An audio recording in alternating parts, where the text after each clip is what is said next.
झालेले आहे। जे नियम आदर्श डायरेक्टर्स आणि चेअरमॅनवर आहे, मग दुसरे डायरेक्टर्स आणि चेअरमॅन खूप मोठे आहे, पैशाने खूप ताकदवर आहे, मग त्यांना का अरेस्ट करण्यात येत नाही? मलकापूरचे, अजंठाचे, देवाईचे, ज्ञानोबाचे, यशस्वीचे काय नेमकं कारण आहे? कृष्णाचे काय हे साहेब की पैशामध्ये खूप ताकद आहे आणि हे सगळे लोक किती गरीब आहे। म्हणजे 95 इयर्सची एक महिला आहे, एक महिलाचे 4 लाख रुपये आज रस्त्यावरती भीक मागत आहे। आज 6-8 महिने झाले गिरीश महाजन आणि दिलीप वळसे पाटील दोघांनी रस्त्यावर येऊन हे सगळ्यांना आश्वासन दिले होते की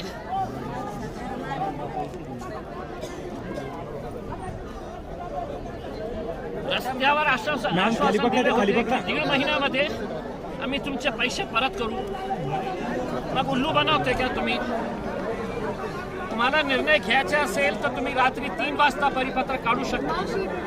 मग हे लाखोंच्या संख्येने जे ठेवीदार आहे यांच्या बाबतीत तुम्ही सांगा, तुम्ही लेखी आश्वासन द्या, लेखी आश्वासन द्या आम्हाला की 1 महिन्यामध्ये तुम्ही देणार आहे।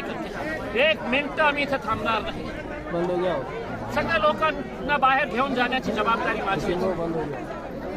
उल्लू बनवते तुम्ही गोरगरीब लोकांची। ती महिला जी आली होती 95 इयर्सची, फक्त 60,000 रुपये आहे तिचे, 60,000 रुपये। तिची आई असेल, कुणाची आई असेल ते, किती पोलीसवाल्यांचे पैसे,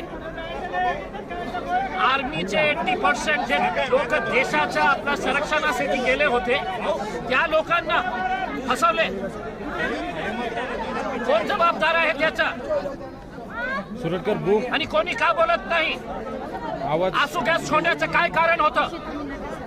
मी सगळ्यांना सांगितलं होतं, माईक मध्ये सांगितलं होतं की आपण कुठल्याही प्रकारचा हल्लागुल्ला करायचा नाही आहे। डिव्हिजनल कमिशनर एसी ऑफिस मध्ये बसणार आणि हे लोक आपल्या हक्काचा कष्टाचा पैसा घेण्यासाठी रस्त्यावर उन्हामध्ये बसणार। हे लोकशाही आहे का तुमच्या गुंडागिरी सुरू आहे? पोलिसांचा वापर कशाला करतो तुम्ही महिलांवर? लाठीचार्ज कशाला केला तुम्ही? महिलांना चुटके घेत होते।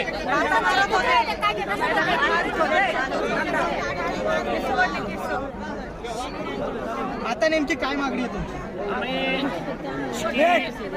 पोलिसांसमोर एकच उपाय आहे, त्यांनी लाठीचार्ज करा, आसू गॅस सोडा, तिथे ॲम्ब्युलन्स आणा आणि सगळ्यांना तुम्ही जेलमध्ये पाठवा किंवा हॉस्पिटलमध्ये पाठवा।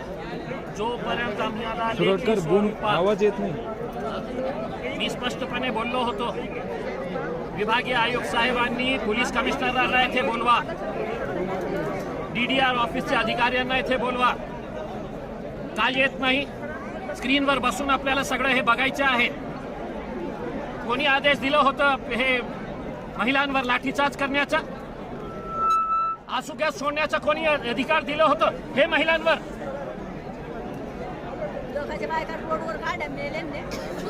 काही फोनवर बोलणं मंत्री गिरीश महाजन आणि दिलीप वळसे पाटील जेव्हा आले होते अधिवेशनासाठी आले होते तर रस्त्यावर उभे राहून त्यांनी सगळ्यांच्या समोर आश्वासन दिले होते की जे राहिलेले आहे त्यांना आम्ही अरेस्ट करू 8 दिवसाच्या आत. का अरेस्ट करत नाही? पैसे तुम्हाला बी पण मिळाले का? हे मंत्र्यांनी पण पैसे खाल्ले. त्यांनी सांगितलं होतं की 1.5 महिन्यामध्ये तुमच्या पैशाची प्रक्रिया सुरू आहे. आम्ही द्यायला सुरू करू. प्रॉपर्टी आहे द्या ना तुमच्या नावाने. मोठे मोठे अधिकारी इकडचे आहे, मोठे मोठे नेते आहे ना, एक एक प्रॉपर्टी घ्या ना तुम्ही विकत. द्या पैसा लोकांचे. काय कशा प्रकारची हे एक एक लोकांची हे बघा तुम्ही काय आहे. शेतीमध्ये काम करणारे कामगार कधी रस्त्यावर उतरले नाही, कधी वेळ आली नाही होती. ओके सर, आता काय आपली भूमिका आहे? तर कोणी भेटायला केव्हा थांबवत आहे? मंत्र्यांशी काही बोलणं झालं का? मला कोणी बोलले नाही. त्यांनी बहुतेक तिथून ऑर्डर दिली असेल की त्यांना ठोकून काढा आणि आज येऊ देऊ नका.